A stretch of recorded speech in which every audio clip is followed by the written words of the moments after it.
Our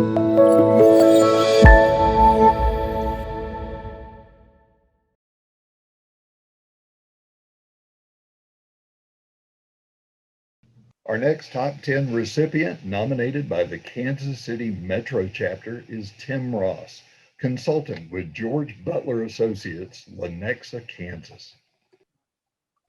Thank you, Keith, and thanks to the KC Metro Awards Committee and to our board for nominating me and supporting me. It's such an honor to be selected by other top 10 leaders too, so thank you very much to all of you.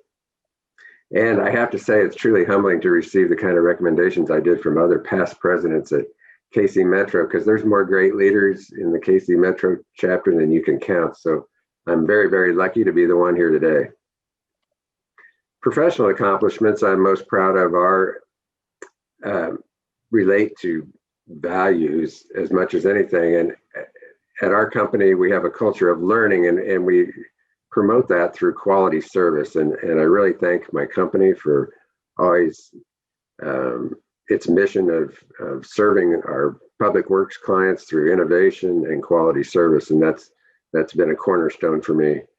I've enjoyed building a network of trusted partners and serving on local boards of APWA and ACEC. And in those locations, it's a little bit like the roundtable that I think Chris was talking about, where we share the best practices for not just public works projects, but also for improving engineering practices and field practices. And it allows me to also participate in advocacy for funding and policies that are so critical to the safety and protection of our infrastructure. So that's a big deal for me. And APWA has been terrific in that regard. It really makes me feel like we're making a difference and meeting the everyday needs and future challenges at the same time. So I'm also proud that our company is committed to working closely with disadvantaged small businesses. And I'm proud that our company has taken action to enhance our diversity, equity, and inclusion. And that's front and center with APWA too. Someone else just mentioned how diverse a group we are, and I'm very proud of that. I'm proud of the teamwork that our city shows when it's time to host a national convention like PWX, Go KC.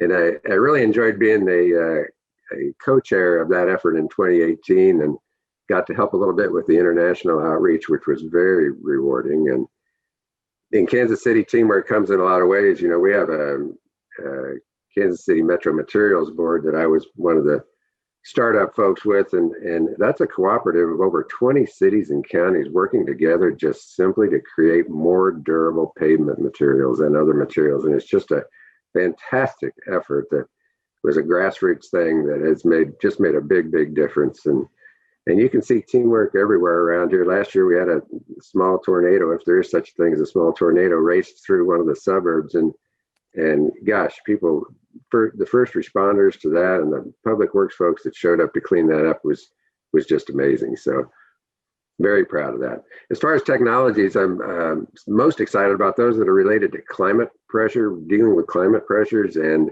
also creating livable environments. We're looking at new ways of providing resiliency by modeling the effects of heat and flooding with GIS, and then looking at different scenarios to protect the critical assets.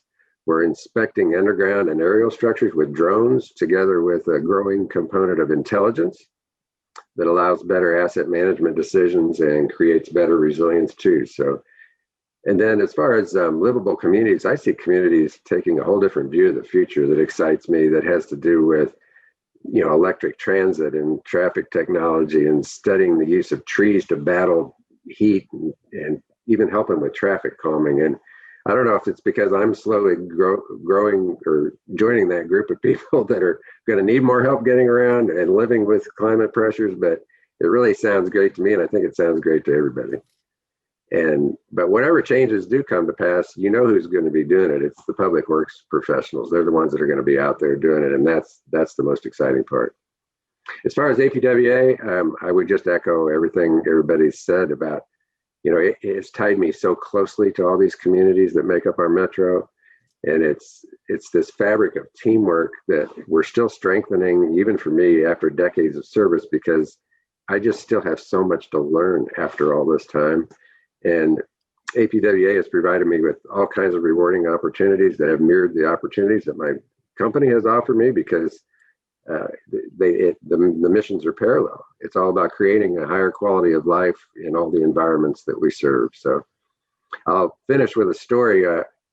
When I was just starting my career, there was a real respectful and polite gentleman named Jim at our company who asked me if I wanted to go to an APWA luncheon. And I said, I was such a know-it-all back then. I said, well, why would I want to spend my free time that way? And instead of just dismissing me for being short-sighted, Jim just kept asking me, do you want to go to a luncheon? Do you want to go to a luncheon? And when I finally did, it was like, wow.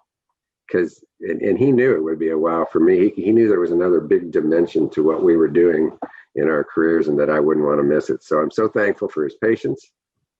And I hope I can make that impact on other people too. So thanks again. And it was a pleasure being with you all today.